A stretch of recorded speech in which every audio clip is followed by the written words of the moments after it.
Please welcome the Orlando Children's Choir.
Of the ache, I will rise 1,000 times again.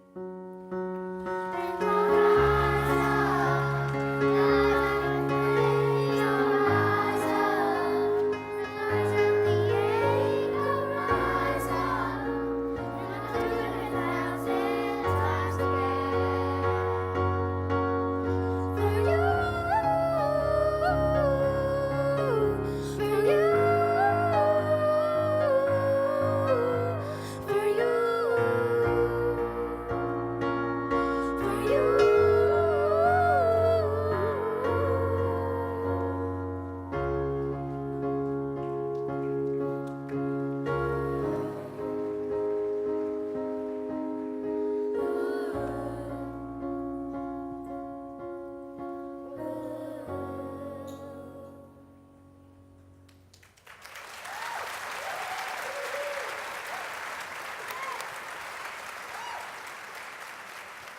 Please welcome President and Chief Executive Officer at iNACOL, Susan Patrick. Join me in thanking the Orlando Children's Choir. Thank you. Thank you. Good morning.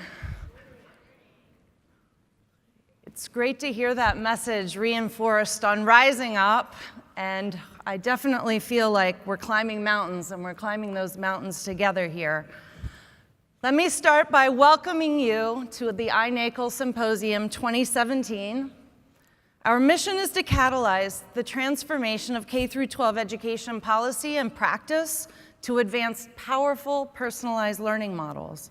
Through our deep reach into the field, we will work with you, the coalition of the willing, leaders, educators, innovators willing to rethink education, challenge the status quo, and design innovative new models that focus on learning environments that are centered on students, our youth, and personalized to offer what's best for each student's needs. iNACOL worked with policymakers in 38 states last year to remove policy barriers, create enablers, and open innovation space. We're working to change mental models of what is possible. We're sharing international best practices, and we want to share knowledge and help build a field to tackle the complex challenges we face in the US. Working together, we want to rethink what is possible toward a higher cause, toward a more just, equitable, open, and peaceful society where every child is prepared to flourish in the future. Since our first symposium in 2005, we have grown from 400 to 3,000 attendees.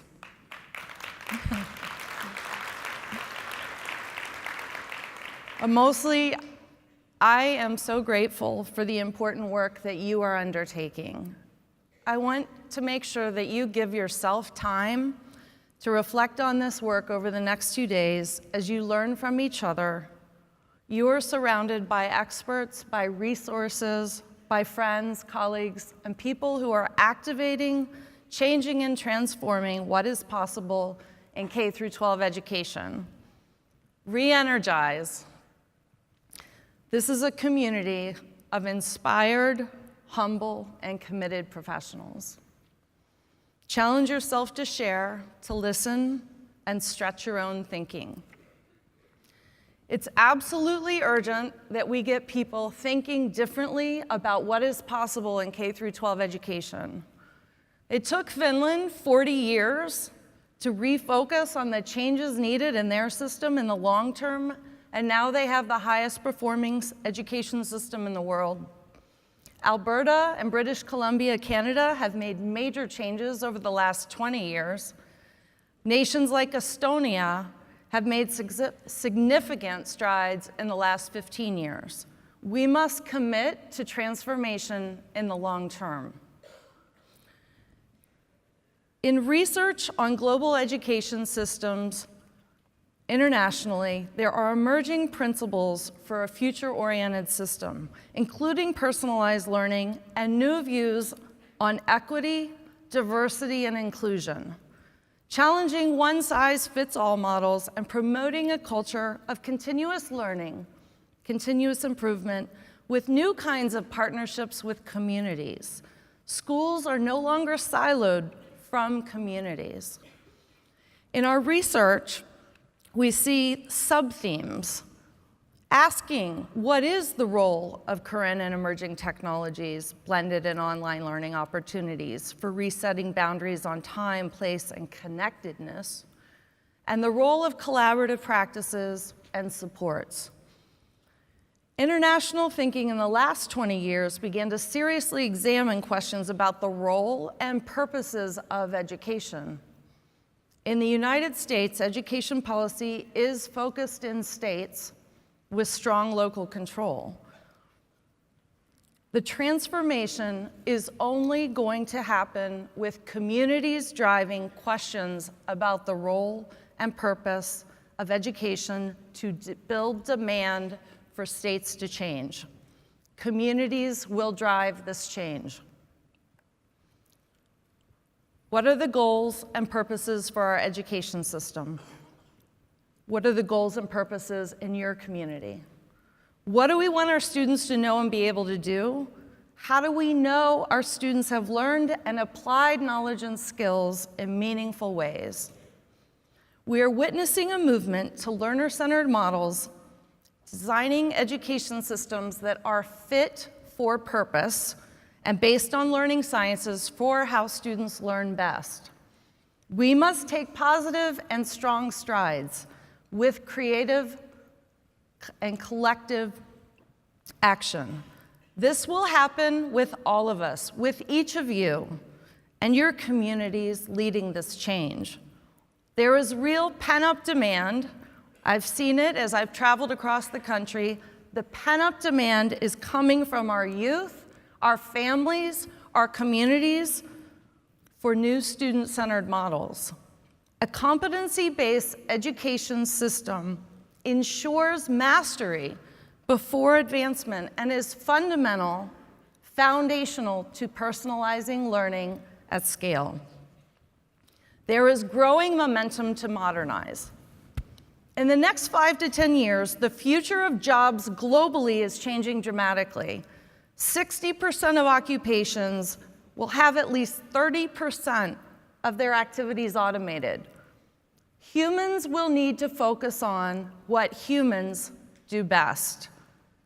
Develop complex problem-solving skills, sound judgment, as well as build creativity, have strong ethics and character. This is especially true in the vast societal changes that are coming with the advent of robots, automation, and artificial intelligence. And it is coming faster than you think. There will be a focus on people with integrity and leadership. Look around you. You are developing the solutions for what is possible in the future of education.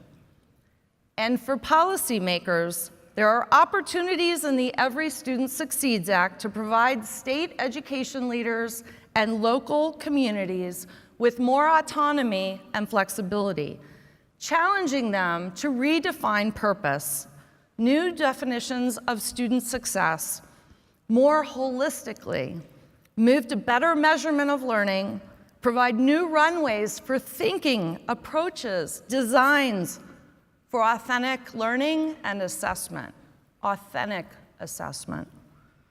There's an innovative assessment pilot in ESSA allowing states to pilot student-centered systems of assessments in some of their districts, and those applications are coming late this year in 2017. How many of your communities and states are developing plans to apply for this flexibility? What would it take to change policy? There is a need to begin with redefining student success, rethinking accountability for continuous improvement, redesigning systems of assessments, and transforming the educator workforce. Encourage your states to create innovation zones. Spur your communities to take advantage of local control to build the future they want and need for their students. We need to scale professional learning to design and launch new personalized competency-based models. This will require a serious long-term focus on building educator capacity for competency-based models, assessment literacy, performance assessments, moderation, and designing systems where students have agency. Let me emphasize performance assessment, a personalized and rigorous alternative to standardized testing which can help teachers build on individual students' strengths and foster more equitable learning outcomes, and student agency and empowerment. For equity, quality, access, we have to build professional judgment and capacity. For the future of education, let's change the future together. Engaging communities, redefining student success, redesigning curriculum, creating innovation space, even unbundling schools and the education system, opening opportunities in communities, internships, STEM, maker spaces, coding, robots, virtual reality, unlocking authentic learning experiences everywhere with exposure to future-focused careers. Modernizing educator and leader professional learning, developing new models for accountability, aligning qualifications to certify learning and skills for meaningful credentials and micro-credentials. In short, align, build coherence, and recalibrate the system to meet students where they are and prepare them to flourish. We need to take the long view on systems change and policy and drive change from the ground up. Together in the next 2 days, I welcome you to join in important discussions and build your networks in the largest active community of practice, innovating education. Bring your positivity, bring your openness to new possibilities, bring your passion to transform education. Let's focus on quality, equity, and access for students, and continue together on this evolving journey with students, educators, and leaders in the field. Thank you.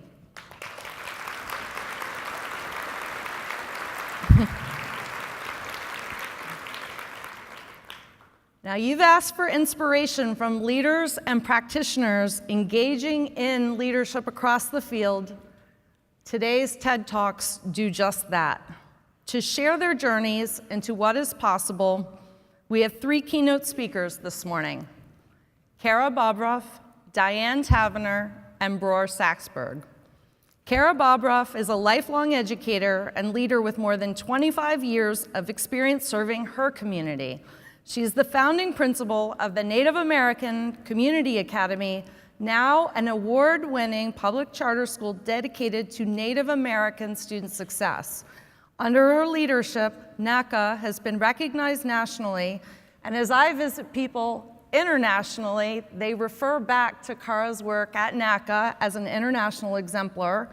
She's been recognized as a model for effective Indigenous education, and her leadership in education led to an appointment on former President Obama's Advisory Council on Faith-Based and Neighborhood Partnerships.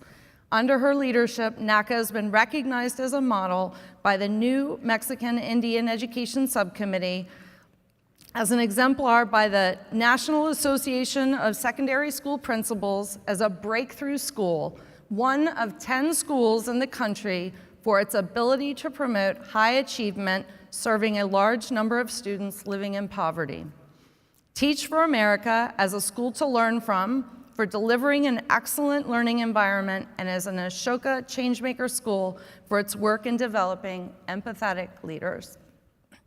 Our next speaker, Diane Tavener, is the co-founder and CEO of Summit Public Schools, a leading public school system that operates 11 schools in California and Washington, as well as a free program that enables schools across the U.S. to implement Summit Learning, its nationally recognized personalized approach to teaching and learning. Diane founded Summit's flagship school in 2003 with the mission to prepare a diverse student population for success in college, career, and life, and to be thoughtful, contributing members of society. Summit quickly earned a reputation for being one of the nation's best public high schools, and with overwhelming community demand, Summit opened 10 additional schools and created the Summit Learning Program.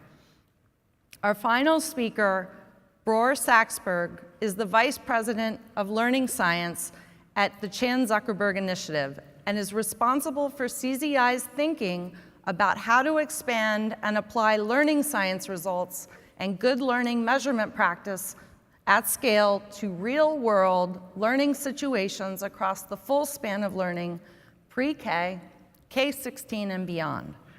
We are humbled to have these 3 tremendous leaders here with us to provide TED Talks and share their journeys and reflect. I'm grateful we can begin this conversation learning from Kara Bobroff, an international and national exemplar of what is possible when we empower our youth and focus on learning. We are grateful for Kara for being here today to share her story. Please join me in a warm welcome for Kara Bobroff.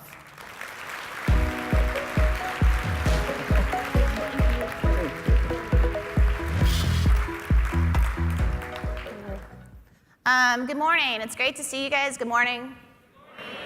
Good. Awesome. Thank you. I always enjoy that because as all of you probably enjoy welcoming your students and families and communities into any kind of conversation that matters a lot to you. So thank you for being here and thank you for joining in this work. I don't know about you, but I'm like fired up after listening to Susan, thinking about how you build movements. And I think that at the core of the conversation this morning is really our students and families and generations of people before us that really thought about Indigenous education before we ever got to this point. So I just want to introduce myself. Yate Kara Bobroff Yinashe, Ashin Ashli, Natani Bashichin. I'm Navajo and Lakota. And the way I introduced myself was through Navajo language, which basically we identify ourselves on our mother's side and that lineage. And on that side, my biological mother is from a place called Rama, which is about 40 minutes, 45 minutes, an hour, depending on how fast you drive from Albuquerque, New Mexico. How have you been to New Mexico? Awesome. Okay. Yeah. Okay. Thank you. It's a place called Rama. I am the Salt Clan, which is a clanship, shows relationship. So a lot of what we do at our school is really grounded in relationships. So we can identify people that we're related to, whether they be our extended relatives or our extended family. It's a sense of kinship. On my biological father's side, he's from the area in Pine Ridge, South Dakota. Anybody from Pine Ridge? Okay, so it's a good place. It's a great place. But I was raised in Albuquerque, New Mexico by two amazing public school educators. Are there any public school educators in the room? Okay, all right, well, there we go. My father was a teacher, an assistant principal, a principal, and associate superintendent, and became the superintendent of the Albuquerque Public Schools, which is where our school resides. My mother was a lifelong art educator and taught middle school as well. So they both would come home and tell us that we couldn't act like middle school students when we were in middle school. And we'd ask them why. They're like, we spend all day with middle school students. And then I became a middle school teacher. So now it's great. I love middle school. But going back to that, Albuquerque is a community that serves about 80,000 students, which is very, very large when we think about the total population of New Mexico being 330,000 students. In that district, 7,000 to 8,000 students any given year self-identify as being Native American. So there's 22 tribes in New Mexico that are geographically located where they actually reside and originate from, but there's over 100 some plus tribes in the APS system. For generations, people have always kind of threw out that question around how do we better serve Native American students when we know that we have tribes that reside in Albuquerque. We have a lot of nonprofit and neighborhood associations and organizations that serve students and families based on their culture, identity, and where they come from. And we also have a very vibrant, strong community. In the early kind of 2000s, the superintendents put together a council on equity. And this council really started to look at the different aspects of what was happening with the students in the Albuquerque public school system, one being Native American. What they found was that Native Americans often had the lowest academic achievement rate, the highest indicators for suicide, alcohol, substance abuse, as well as the highest dropout rate. And so when we started to have these conversations, there's two folks that really put out different ideas about what could be done to address that. One was either create a Native American magnet school or a charter school. So this really grew on the shoulders of people that came before us and kind of the centering question about what could we do differently. So if you look here, we have the mission of NACA, which was basically to engage our community to create a school that would serve our students from adolescence to adulthood in all aspects of who they are so that they're academically prepared for college, secure in their identity, and healthy. So those three things, being academically prepared, secure in their identity, and healthy, came from numerous conversations and narrative-based discussions about the need for this school. So if you think about the historical context of Native American education in our country, a lot of times we had people coming into different areas, starting with our federal government, saying like, this is the kind of education that you're going to have, because they thought they knew what communities wanted. And sometimes, if you think about the history of boarding schools, that was very detrimental to our communities, It left them separated from their culture, their language, left us separated from our families, and also caused long-term negative impacts that really fragmented Native American communities throughout our country.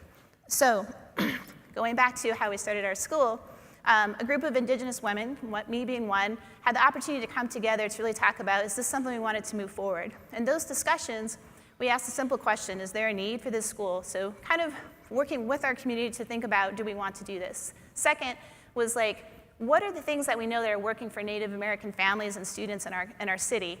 Knowing that we wanted to build upon the good work that was already there, not necessarily duplicate it or replace it, and incorporate that into the school from the very beginning. The second was, what are things that are not working? And I think as a school leader, this was something that was very eye-opening and at times heart-wrenching in the sense of hearing the personal stories about when schools weren't responsive to students' culture, or they weren't responsive to families, or they held kind of a judgment about if we teach things that are focused on Indigenous education, that's going to sacrifice the academic rigor of what the school is doing, which we all know is not true. So through those stories, we got a better understanding of what we did not want to do. And then the last question was like, you can always, if we had this discussion in this room, we were to create a school today to serve the students and families in your community, you'd probably have anywhere from 75 to 100 different ideas on the table. What we found was that when we asked a single question about, pick the one thing you think is most important that we keep in mind as we start to develop the school, 3 things kind of came out of that. One is that there was a strong desire for students to go to college.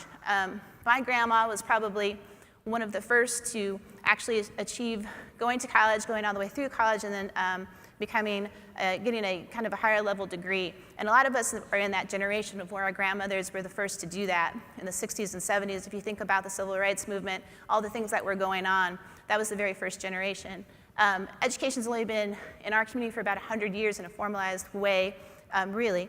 The other thing that came out when you talk about the sense for having a strong identity were conversations among the people that really talked about students being respected in schools, their culture being respected, and their backgrounds. I can't tell you how many times that students shared or their families shared that their son or daughter or grandson or granddaughter or their niece or nephew didn't feel like they could actually speak out in school, where they could actually participate in the learning. And then the last kind of indicator around being holistically well, we knew that we had lots of different tribes that we were going to be serving. And when we think about identity, I'm Navajo and Lakota. My nephew's Navajo and Filipino, and also French, and also comes from a very diverse background. We have some students that represent 4 different tribes. They're also African American, are Latino, and have biracial backgrounds as well. So we know identity is complex, and we didn't want to repeat kind of the negativity that has been repeated in our communities through things like blood quantum, or trying to understand like identity being defined for a student. So a holistic wellness model was created, which basically focused on students' intellectual development, their social emotional development, their physical health and wellness, as well as their connection to their community within the cultural context and overall spirituality. So that seemed to allow for our teachers to have an entry point into thinking about, well, if I'm preparing things academically for our kids, in the culture and language context of our students, and also in a holistic wellness model, at the center is where we do our work. And if you look at this Venn diagram, you can see you'd be asked to create whatever it is that you're doing in your role in our school based on those 3 aspects of the integrated curriculum, the culture and language context of the students that are coming to you, and holistic wellness. We found that this provided our teachers the opportunity to really develop their curriculum. You can't pick up a textbook that's going to say, this is how you teach Indigenous education from the multiple perspectives, or this is how you can engage in learning about science from an Indigenous perspective. So these are the things that helped create that guide, but that all came back from those conversations about what students and families knew they needed to see. I've worked in 3 different school districts, 5 different schools prior to NACA, and NACA is the first time where there was so much alignment about what people knew they wanted to see in a school, which is something that is really a major strength. This is the wellness philosophy, so each of our students have the opportunity on a weekly, monthly, quarterly, and annual basis to self-assess how they're doing. So they think about, how am I doing as far as my own academic performance? How am I doing as far as my own social emotional indicators such as like relationships with my peers, relationships with my family, relationships with my culture. We have students who have been immersed in their culture for their entire lives, and we have students who have never had the first opportunity to even learn about their history or language, like myself, who grew up in an urban setting. So the first time this is all happening in one school community, where there's a lot of, I would say, connection, a lot of belonging, a lot of, new learning that's not introduced in many places, as well as healing that has taken place. So we continue to think about our outcomes. I'm going to go back to the slide. I'm going to try, yeah. And one thing that I want to share with you is like what our teachers have reflected back to us, that they have like the time to collaborate, the time to develop their curriculum, and 100% of them said that they felt like they've made progress in Indigenous education. So when I started out teaching a while ago, I probably would have never even asked myself that question, have I made progress in Indigenous education? With 100% of our teachers saying yes, that's something that we feel really excited about. The second thing is like, what do our families say? So our families reported back, about 95 to 98% agree or strongly agree that they saw their child's cultural background represented in the curriculum at our school. So you can imagine when we got that back in this past year, looking at the last 2 years of data, we really wanted to understand like what do families mean that they saw that and how does that have strength. Last I'm going to say is that our students reported anywhere at any given grade level that they understand their own unique identity within the context of their community. So we send our students 4 to 5 times as a national average to college. We understand we're meeting our mission, but that was really conceived of our entire community coming together. These are other schools that are doing similar things. This is not isolated in one area in Albuquerque, but people who are really engaging around the idea of what is an Indigenous education and what does that look like. Is it a dual language model, restoring Navajo language for the first time? Is it an agricultural community going back to the way that they know that farming was a key aspect of who they were? Is it a school in Gallup that's focused on Indigenous leadership for both Zuni and Navajo people? But it goes on, as well as in Oklahoma and in South Dakota. This is our last feast day that we just had a couple weeks ago. As you can see, our students are vibrant, they're excited, they're happy to celebrate. This is just a different way that we think about learning, is when we open up our school to the community, we have over 1,000 people come, so it would be kind of like a third of this room, I imagine. We share our core values, and we also have opportunities for people to connect. So this is a photo of one of our seniors in one of our sister schools in New Zealand, and I just want to talk about a sense of connection. So as you do your work, we think about this notion of where do we get our medicine, and that's the idea of where do we find what it is that we want to do, how do we keep ourselves motivated, what is it that we draw upon at the deepest aspects of who we are. So every day when I go to school, I have the opportunity to drive by Mount Taylor, which is on the west side of Albuquerque. The mountain is called Tostil in Navajo, which is basically the equation, the same as learning. When I think about the Navajo life cycle, it's from the time that the sun comes up to the time the sun goes down. If you think about the colors from yellow to white to blue to black, that's what we first learned how to navigate our lives. It was very seamless, and it was very connected to one another. The story that I want to close with is basically that when I was talking with my nephew, he does a lot of work with some of our medicine people, and so he's really committed his life to that from a very early age. And he shared that at this one point, our tribe was relocated from the western side of New Mexico to the eastern side to Bosque Redondo, and they were in an internment camp for 2 years. And our headman at that time had the opportunity not the opportunity, I guess, I always try to think of things positively, but had to negotiate with the federal government in order to make a decision that they would, one, either be relocated from the Navajo Nation to Oklahoma or Florida, as many tribes were being, or in order to go back to reside within the 4 sacred mountains of our tribe, they would have to take on this treaty. Embedded in that treaty was the first time that the federal government introduced the westernized educational system.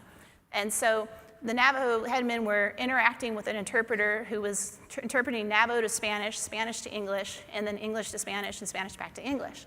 So as they had this conversation, they were asking the government, I guess officials at that time, well, what are the patterns of this education? What's the purpose of this education? What's the meaning of our education?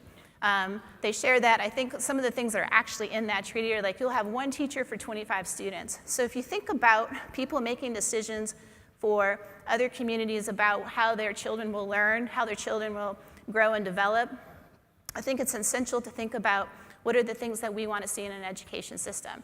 So this keeps me grounded in the sense that I know that I'm one of many generations that is in existence right now, and there's many generations to come, but whatever we can do in a short amount of time that we have to do this work is something that we hope that will change the trajectory back to what we think is both healthy, positive, and the major strengths of our community. So I hope that you can find the connection to the work that you have, those who've come before you, and then also I hope for you that you can find where you get your medicine and continue to do the work that you do. Thank you for sharing this time with me this morning, and I look forward to meeting and seeing most of you later on today. Yeah.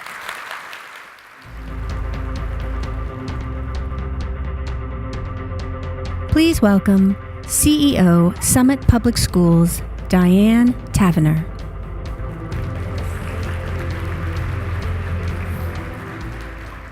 Good morning. Thank you. Thank you to Susan and to all of you. Wow, this is a phenomenal room to stand in front of, and I'm really honored to be with you this morning.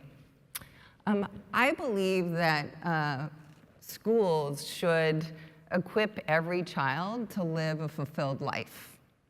And my belief comes from my personal experience. That's where it's rooted. When I was in 3rd grade, one day my teacher called me out of class to talk to me, and it was the 1970s, and so she wore very tall platform heels and Jordache jeans and had beautiful feathered blonde hair, and I remember her standing very tall above me with arms crossed and looking up at her. And she said to me, "Diane, you're unfocused. You're not paying attention and you're not doing what you're supposed to be doing." She said, "You're lazy. You're not turning in your assignments and you're not doing your work." And she said, "You're not clean. You haven't bathed. And if you don't change your behaviors, your future isn't very bright." What she didn't know that day was that earlier in the week, my parents had gotten in another fight, and this one was bad. My mom was hurt, and the police had taken my dad away, and unlike the times before, he hadn't returned the next morning. What she didn't know is I was afraid. I was afraid to take my clothes off and get in the bath because I felt vulnerable. And I was afraid that if I closed my eyes and went to sleep, that he'd come home and I'd be caught off guard. She didn't know those things that day, and I didn't have a voice to tell my story, to ask for help. And most importantly, I didn't have the ability to change my own circumstances. Statistically speaking, I shouldn't be standing here today. I became a teacher because I thought that I could help kids like me. I believed that I could know them and understand their stories, that I could defend them, and that I could help change their circumstances and break those cycles that I was a part of. What I learned very quickly is teaching 6 periods a day with 160 kids on your roster, it was almost impossible to know a little about even 1 in 10 of every one of my students, and that the help that I could give them was fleeting, and what they really, really wanted was the same thing I had wanted. They wanted the power to change their own lives and their own circumstances. What I began to realize is that I wasn't set up for success as a teacher, and schools aren't designed to empower students. And so, like so many, I became disillusioned. And I planned to leave the profession at the end of my 5th year. That May, I got a call. By then, my parents had divorced and my father had remarried. And what I learned is that that spring he had killed his 2nd wife. Her name was Lori. Ooh. Her name was Lori. She was 5 years older than me, and she was a high school dropout. I came back to the profession with a renewed sense of purpose. 5 years later, actually, that's a hard story. It's a hard story to tell, and it's a hard story to listen to. I tell it because if those of us who are trying to change education aren't incredibly clear about the purpose of education, there's no chance we're going to get the how right. 5 years after Lori's death, I got the chance to open Summit. And today, 15 years later, we have the exact same vision that we had when we first began. We believe that every single student should be equipped to lead a fulfilled life, one that is filled with purpose, financial security, community, relationships, and health.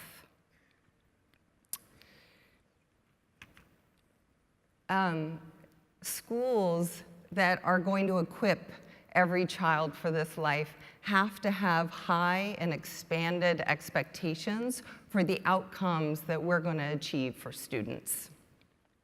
There was a time in our country's history where the high school diploma was a ticket out of poverty and into the middle class. Today, it's not a ticket for anything, but it can be, and it should be. There is an opportunity for us to make the high school diploma count again. In order to do so, we have to have high expectations for kids. At Summit, we expect every single one of our students to meet commencement level outcomes in 4 areas. We expect them to have strong abilities in cognitive skills, content knowledge, habits of success, and a sense of purpose. We expect our students to graduate knowing themselves and having a vision for their future and goals. We expect them to understand a pathway to reach those goals, and we expect that we will have supported them into taking that first step on that pathway when they lead us. A really good example of what it looks like when you have these expectations is Lauren Miller. Lauren's an 8th grade student at Ernst Middle School in Kentucky, and she's in one of our Summit partner schools. And let me read an excerpt for you from a letter she recently wrote to her high school principal. Lauren said, "I had a really hard time focusing because of my ADHD, but with Summit, it's different. I'm happier with school, and I don't feel left behind, which I always did. I feel like I'm a different person. My plan is to go to University of Cincinnati and get my degree in nursing so I can become a registered nurse."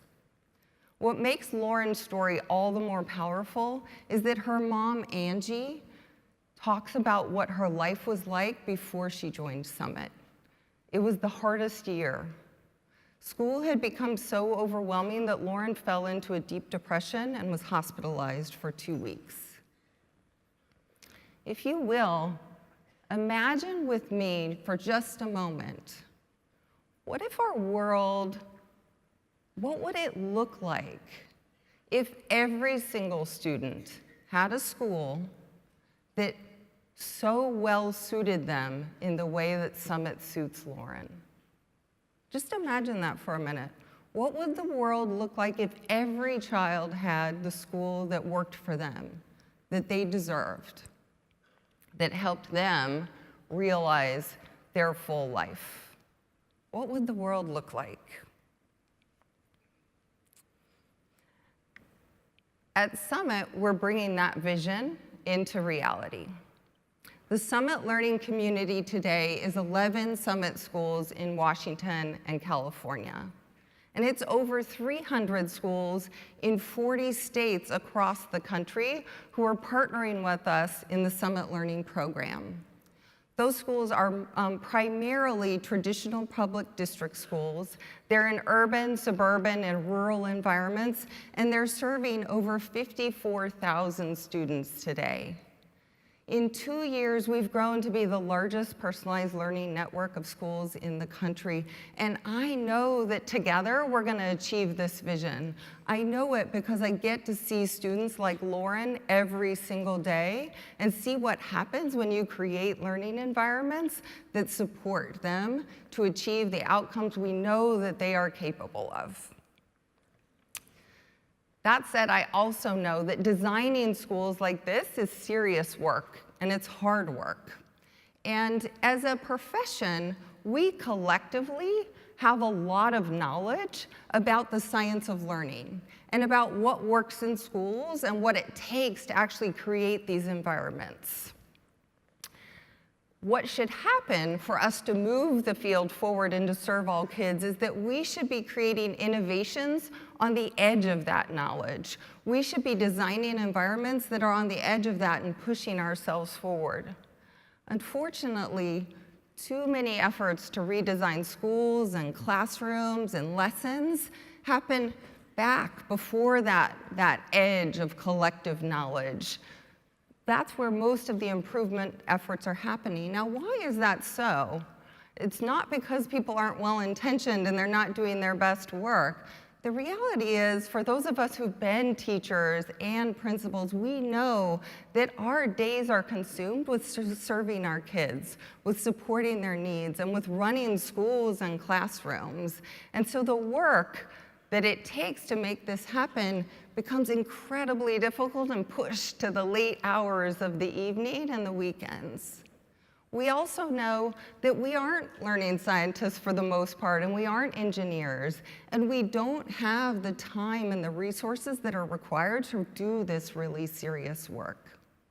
That's the power of community, of bringing people together, and that's the power of the Summit Learning community, where we've brought together phenomenal educators, a room almost this big of them, together with a field of incredible learning scientists and a world-class engineering team to design and create and build on the edge of what we collectively know, and incorporating all of that vast history and knowledge and experience.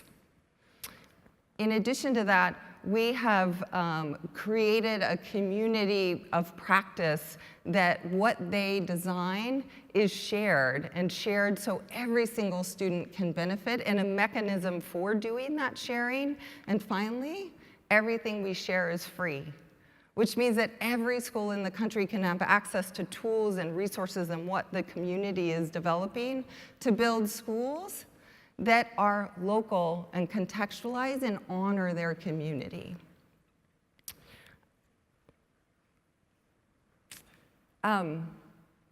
We are not just a community that comes together in person to do this work. The Summit Learning community has become a virtual community filled with over 2,000 educators. And it's a robust and rigorous community, and I'll be honest, I get lost in the feeds, listening to the questions and the asks for help and the advice and the support and the disappointment when something doesn't work exactly right and the joy when something is phenomenal. And I get really lost in that feed, but it wasn't until this last summer when Hurricane Harvey hit that I realized what we'd actually created. Shortly after the hurricane, we have 10 Summit Learning schools in Pasadena, Texas, and they were hit really hard. And shortly afterwards, this call for help came into the community. And it was immediately met by offers of support. And before I knew it, there was a GoFundMe campaign organized and t-shirts, and we were raising money and sending supplies and resources to the Pasadena community. And what I know as a child who grew up in fear is the power of when someone who doesn't have to offers a hand and gives support. And so what I can imagine this felt like is love. Isn't it funny that we don't talk more about love in the work that we do? Because isn't love really knowing someone, like really knowing someone. And when you love, don't you want the very best for them? And at the end, don't you really want them to live a good life? A life that's filled with purpose, a life that is financially secure, with a strong community, and good relationships and physical health.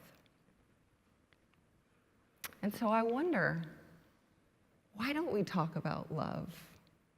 Because we know what it takes to create a good life. So the only question left for me is, do we have the commitment and the conviction and the love of our kids to come together and create the schools that will enable them to live a good life? If you have love that runs deep like mine, I hope you'll join our community and make this a reality. Thank you so much.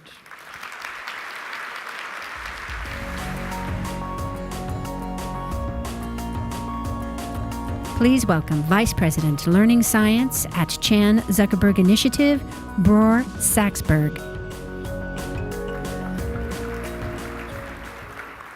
Hello.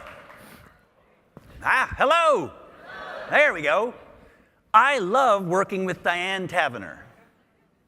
I love working with everyone in this room, trying to figure out how do we adapt learning environments more closely to what learners need.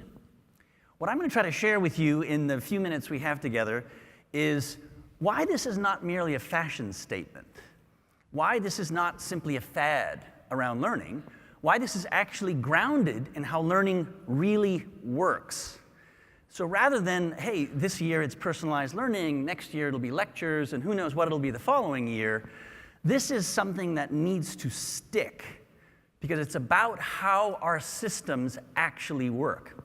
So roll your shoulders for a second. I'm going to try to give you a master's degree in cognitive psychology in about 6 minutes. All right, so let's see how we do here.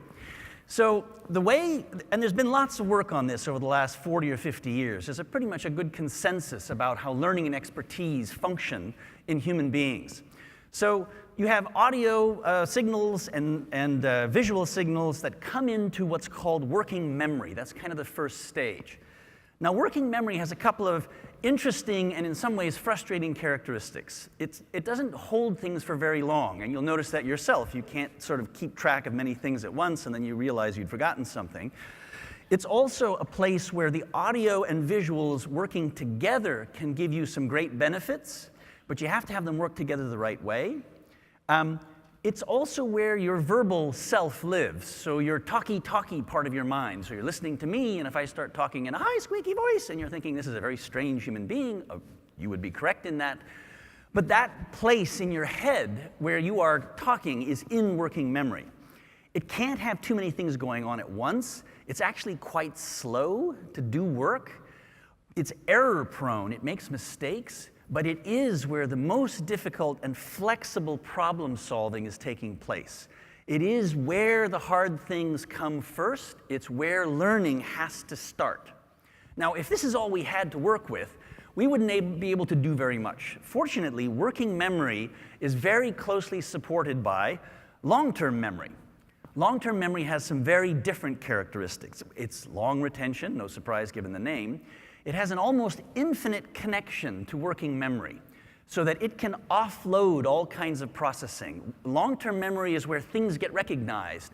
Things from the sensory input become turned into chunks that are then immediately available to working memory and take up less room because they've been chunked by long-term memory. It is frustratingly non-verbal, which is why top experts often cannot explain all the things that their minds do. They kind of look around bemused when you ask them, well, why did you do that? It's like, well, it's the only thing to do. It's like, what? And it's not because they're fools, it's because it's so deeply ingrained in long-term memory, they no longer have attachment to the verbal selves, because that's living in the working memory side. It can be very parallel, it can do very rapid processing. If it's properly trained, and that's a key thing, it can be error-free. And then it's very rigid.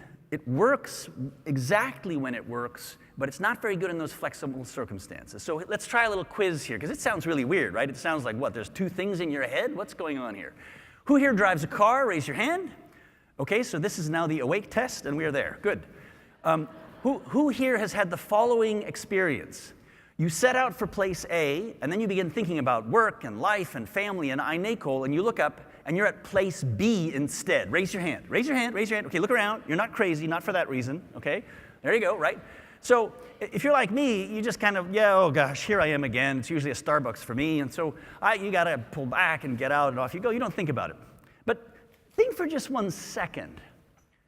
Who drove you to the wrong place? No, seriously.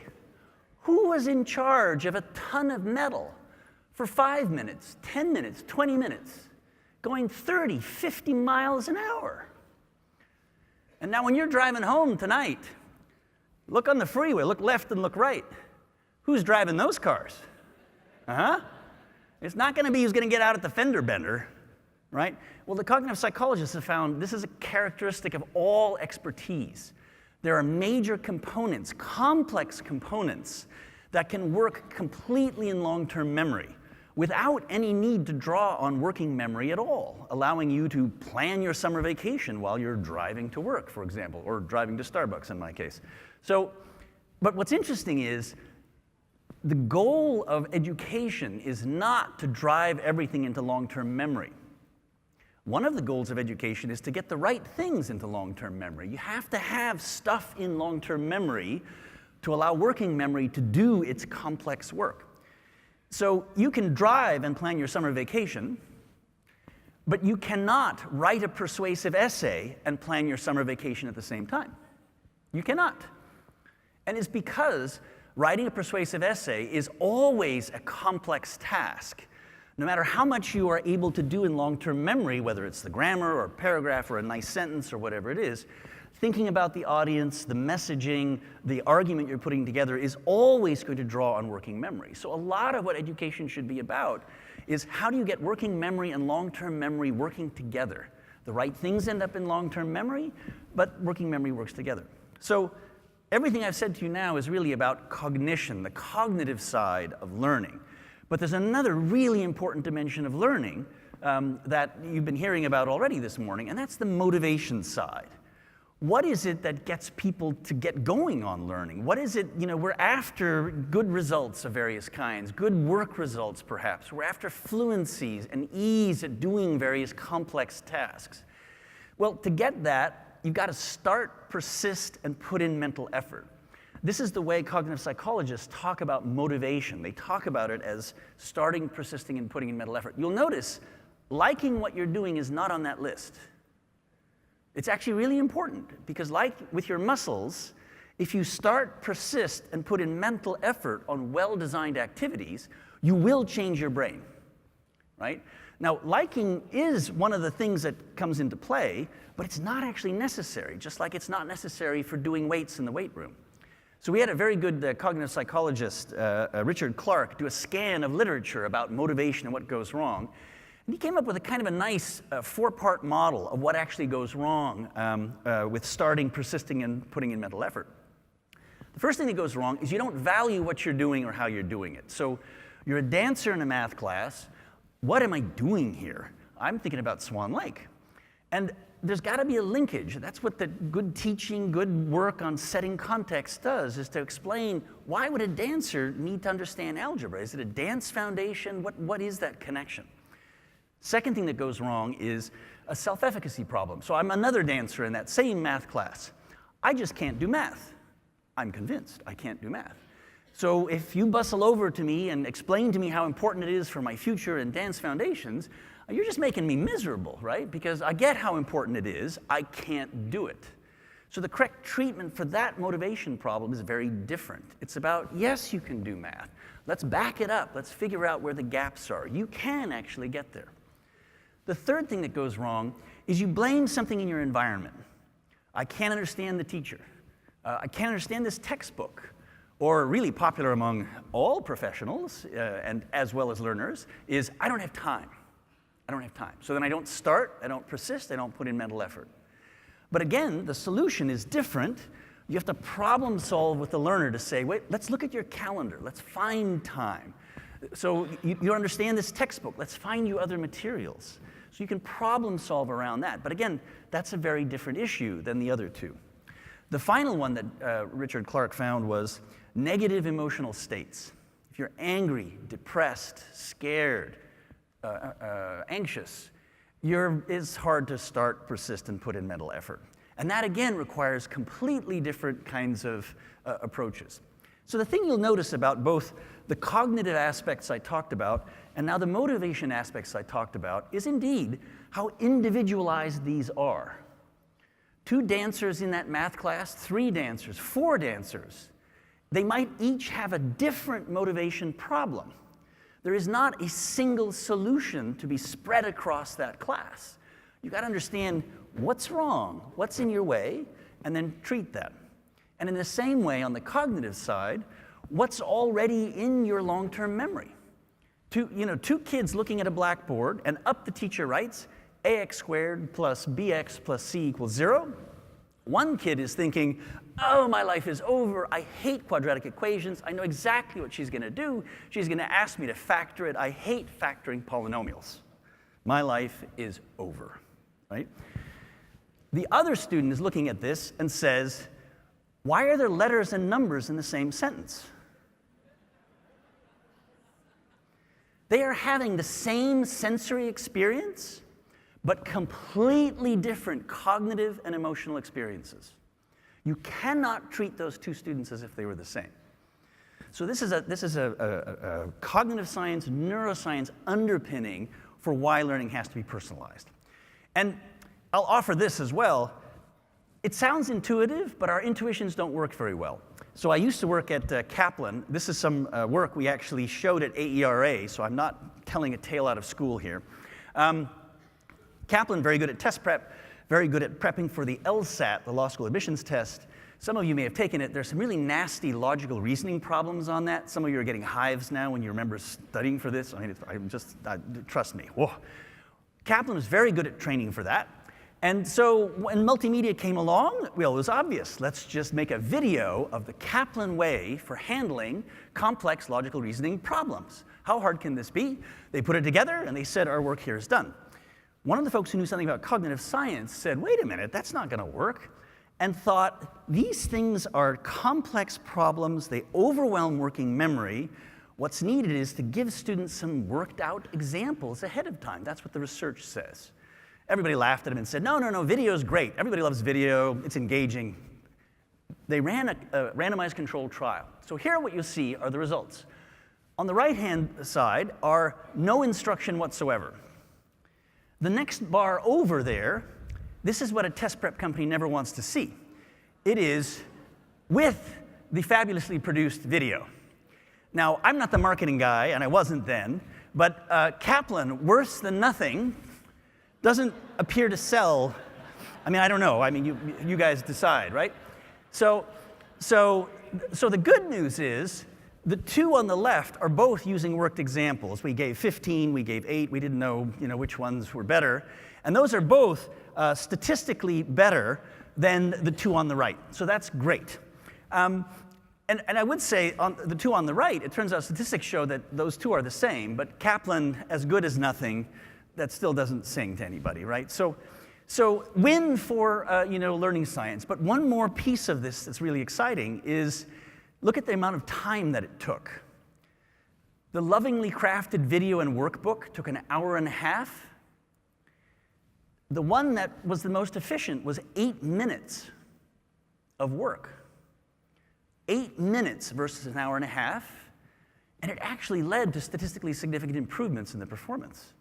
And the final thing was, think of the production costs of an hour of professional video in a workbook compared to 8 PowerPoint slides. So this led to consternation within Kaplan test prep because everybody knows video is great. What are we supposed to do? Well, they ended up doing the right thing. They realized they could not rely on their intuitions anymore. They had to start from evidence, which is what I suggest to all of you as well. Start from the evidence and then go from there. The last thing I'll say is, and you know this, it's hard work, not just to change your own classroom or to change your own school, but many of you are working in districts and larger organizations, right? So within Kaplan, we had a quite large organization of 23,000 employees, 1.5 million students.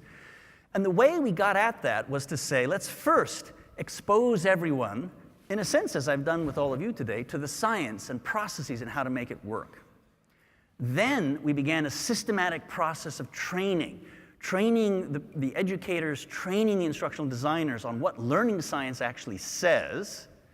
And then came the hard part, which was digging in and beginning to do this at scale, having a wider use of learning science, getting a community together of the folks to join, to help each other solve their problems, review each other's work. And perhaps most importantly, we had to get the managers to have a kind of a light version of learning science and good measurement practices, so that when they were allocating resources between the different things, whether it's real estate or operations, that learning, they knew what the substructure of that was. It wasn't a black box. And then finally, we began work to really evaluate, to create iterative cycles of looking to see, just as you heard earlier from Diane, are we getting where we want to be? Can we tell? Do we have instruments that let us look objectively at our progress? And can we look at that evidence and even look at the details of what's happening to learners and teachers in those environments? This is really hard work, but it's also the only way to get the benefits of evidence about how individual minds learn best when you're trying to do this kind of work at scale, as all of you are. Thank you very much.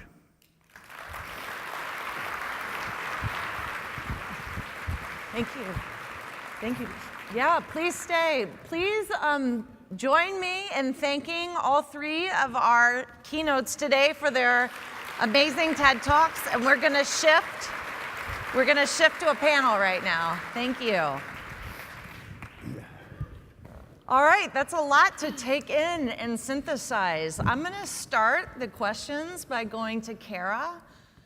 When you look at the work that you've done, how do you create a learner-centered system where the control really shifts to our youth? How do you get students to take ownership and agency in their goals and their work and thinking about their futures? I think, so that question really reminds me of two different experiences. One on the Navajo Nation, where it was a school where there was kind of a pervasive lack of engagement and student-driven kind of setting that needed to shift the motivation and the opportunity for students to be able to envision what they wanted to see. So one, by setting a long-term vision of the purpose of what they were learning and how they wanted to utilize that going forward. I think the second is when we talk about the holistic aspect of the NACA Wellness Wheel, is that students are self-assessing their own growth and development over a period of time in all four of those areas, intellectually, socially, and emotionally, within their own physical health and wellness and their connection to their community, which gives the relevance is very, very much centered on who they are. And then sharing that with people that are around them, that care about them, that are encouraging them, their teachers, their advisors, their family. So they're sharing that in a student-led kind of conference and or through demonstrations of knowledge. I think the thing that has been like really impactful when our alumni come back, they point to a couple things. One, interacting with indigenous languages for the first time and understanding the concepts of something they might have learned in Lakota, Navajo language, Zuni, Karis, or Tiwa. It gives it much more of a, I guess, connection personally, but also conceptually and understanding who they are and what that means. And then lastly, a set of core values that are grounded in their culture. So by thinking about indigenous leadership models, we realized that our worldview is developed by our values, and whether that comes from our family or our community. And indigenous leadership models, they find that core cultural values are really that lens to the world that our students have. And once they're kind of grounded in that, that's the glue that keeps them going forward. So I think all of those things have been really helpful in helping students guide and set their own learning interests, and then also being able to be highly motivated to learn more. Thank you. And Diane and Bror, feel free to jump in. Well, one thing I might say about what you just talked about is how interesting that culture is something that gets ingrained deeply into kids, right from the beginning. And so it becomes an element for motivation and long-term memory that's then instantly accessible for working memory to dig into and to make use of. So by drawing on those things that are already there, you're already a step ahead. You're not trying to do two things at once. You're drawing on examples and words and language and stories and songs that are already familiar, and now working memory can begin to process on top of those instead of trying to process something totally unfamiliar. So it's a beautiful thing to be able to do that. So Diane, I'll turn to you. I've visited many of your schools and have just been so impressed with conversations with students about their goals, this holistic approach.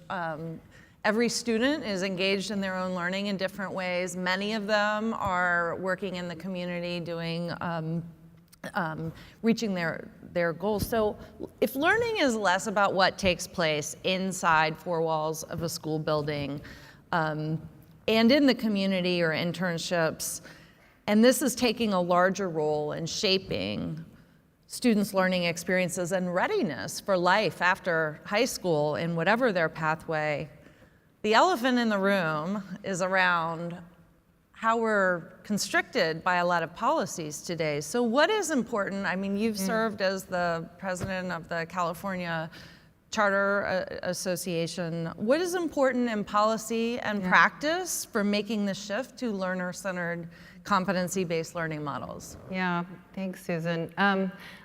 We think about three key things that are really important in policy. And so if we start with the outcomes that we want students to achieve, which I think is where we should always start and build backward from, we have to think about the truth that we value what we measure. And right now, as a society, what we measure in our accountability systems is very, very limited. And so the first place we need to start in policy is really expanding the definition of the outcomes we expect from students and actually measuring that and valuing that. And I think we're really constrained by our own imaginations around what's possible at scale. There are good assessments and good measures of not just discrete knowledge, but complex skills and habits of success. And while some of that is still early in the field, there's a lot that is available to us that can be deployed on that front. And so we need to really think about how we structure our accountability system to ask for broader outcomes. I think the second piece then is how do we get kids to those outcomes?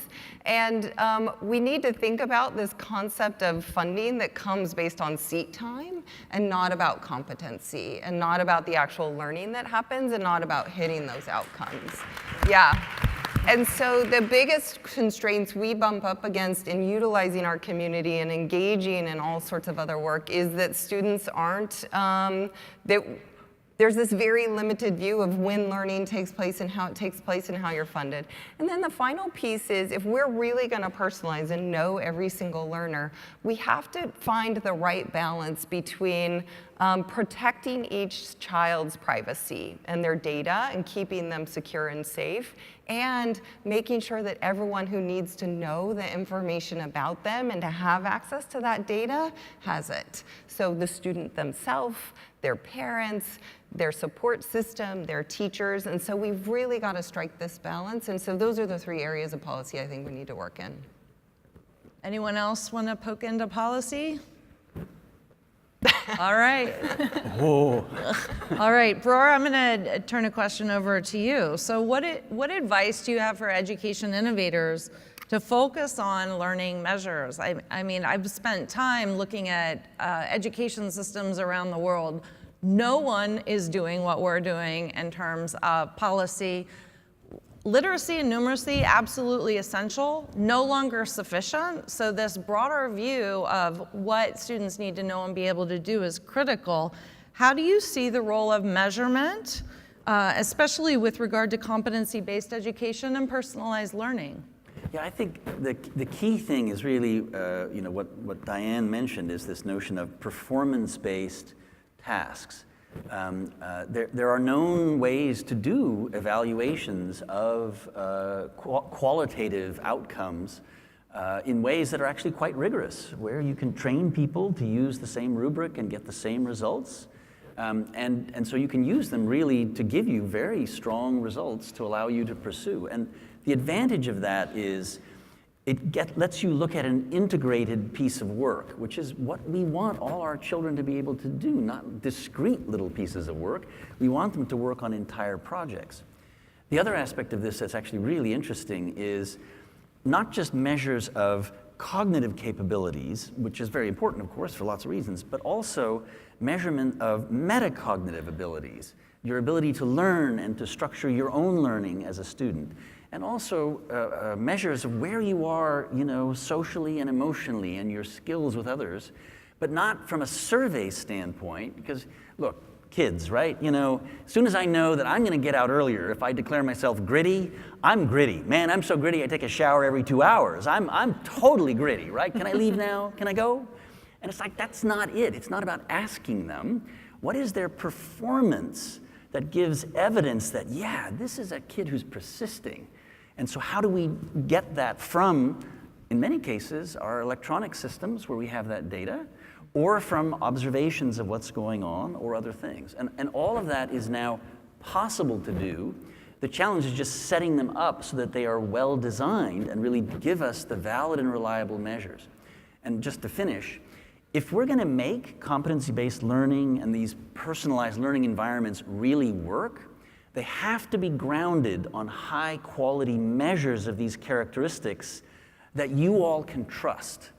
Otherwise, you're basically using noise to decide what to do next for children, and that will look as if all of this is failing. And it's not failing, it's you don't have good enough measures. So we really need to get the right, high-quality, task-oriented measures in place. And I think there's a tension too in like, what does the local school need to know? What does the district or the network need to know? What does the state need to know? And we're having these conversations as if everybody needs to have the same information, and we really need to think about what that means to have a balanced system that's really focusing on, we say, outcomes for students holistically. And I just love the work that we're seeing, well, certainly around the world in performance assessment and exhibitions. And Kara, I know when I was visiting your school, you see these projects that students are working on, and it's rich, and they can demonstrate their learning in different ways. Yeah, interestingly, just one more piece on that performances by students to others, to their community, is another part of this motivation. Right, to do your best, because it's really representing you. It's not merely a thing that gets filed in a file drawer. I'm really representing myself to my colleagues. And the final thing to add is, it's important to understand this kind of performance assessment no longer has to be a separated thing from practice and feedback, right? Testing is this separated thing where you sit down, your number 2 pencil, and here we go, right? But a performance is a performance. It should be just an extension of what you're already trying to have students do practice on, and can just fit very naturally into the flow of instruction rather than feeling like a disruption. So there's a lot of reasons why this kind of thing is a good direction. Great. And Kara, let's talk a little bit about, we've been talking a lot about the different research, but the research has shown that cultural relevance and curriculum redesign, and I loved on one of your slides when you talk about the integrated curriculum. Again, we're seeing that around the world as like taking on real world problems and integrating ideas, that subjects are no longer being taught in individual courses or subjects, that the learning goals get more integrated. So cultural relevance in curriculum redesign and experiences where students are learning are central to identity formation and provide key skills, encourage self-determination, and serve as a means for achieving education equality. What needs to happen to positively move this transformation to learner-centered models in education and these innovations for equity and excellence? Yeah, so this was a question that, when we initially started, that you can't pick up, a given resource that's already been created that's really going to teach from an Indigenous perspective and or provide experiences for students that might be grounded in that. So when I think about what our teachers are engaging in is really building resources that make sense for what the relevance is that they're trying to engage our students in as far as their own learning. So it takes a lot of collaboration and time and actually thinking about the curricular design. And in some cases, when we're talking about, whether that be stories or whether that be, experiences or knowledge, indigenous knowledge that's been lost, it's like the recreation of that. So the ability to really research and see what is within the existing community. I think that's where we also see the role of teacher not just being one person in that student's experience and in their life, but really having other folks within our community that bring in indigenous knowledge, whether it's through language, whether it's through culture, whether it's through understanding the science that's related to different things that our students can learn in the place of where they're from. So a lot of place-based experiences as well. And then also I think that when I think about our students and their own determination of their own, and self-determination has a different kind of notion for Native communities. One is like, learning concepts about inherent self-determination, tribal self-determination, government, relationships, just those complexities around what they're actually experiencing. So a recent example of that was at Standing Rock when, the community was engaged with the water protectors that were, thinking about how to really hold up the values of Standing Rock Sioux Tribe, as well as the science behind that. Our students were learning alongside, even though they were in New Mexico, they had a connection to that place. And then their, personal wellness class were growing and collecting different types of medicine in bundles and sending that to the water protectors, saying like, we have this idea of like we're connected to you in that way, but also learning about the aspects of the interaction of the tribe on a legal basis, on a policy basis, and understanding why they didn't want that water, their water to be impacted by what was happening at DAPL, and then also the social and political context. So all of that was very, very real and very, very, I guess like meaningful for them. And then they made that connection to the people that were there. So those are examples of different things where there's a cultural aspect to it. There's a they're understanding government relationships as well as being able to act in a positive way and proactively and be part of something to make change in their community. So when we don't want those kind of things to happen for them to engage in that type of learning, but that's one example. And then there's many, many more of where they see a way that they can actively participate to actually create something that's going to make a positive change. Yeah, and isn't that what we want for our youth? Yes, like truly absolutely. Empowering our youth. So we have time for just one more question. Diane, Cara was saying, is talking about teachers as researchers. We're talking about educators being prepared to go into very different, empowering for educators and also empowering for students. So most leaders and educators today are still being prepared in traditional one-size-fits-all programs. How do we shift educator and leader development programs to build capacity for these new models? Yeah.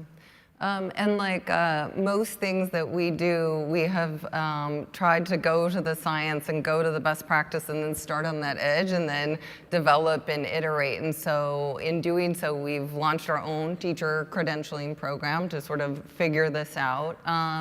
It really is grounded in this belief that the learning experience for the adult has to be virtuous in terms of the same type of experience that we want for them to create for their students.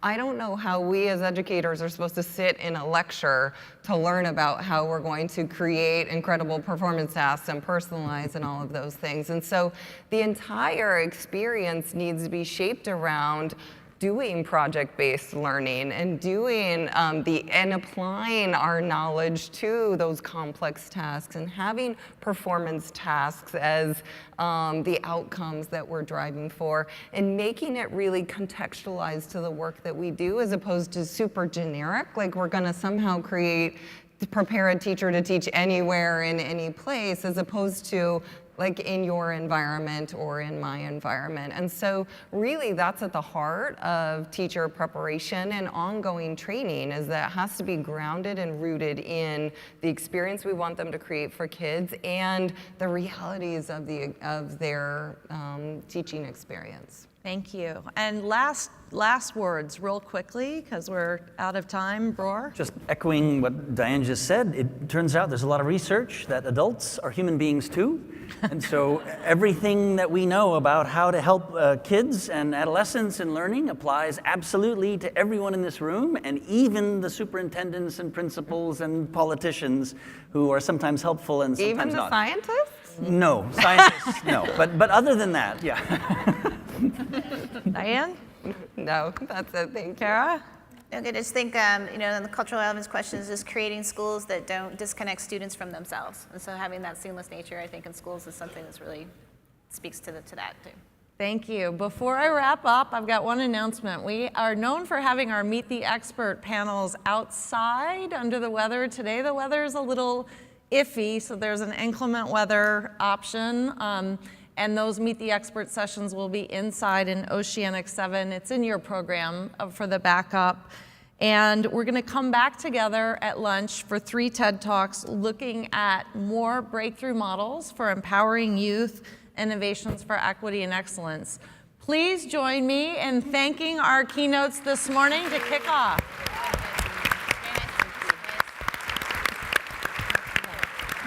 Enjoy your break and the rest of your morning. Thank you. We'll be back here at lunchtime. It's not a stay, let's get some coffee so we stay away. And when you smile for real, you make me smile for real.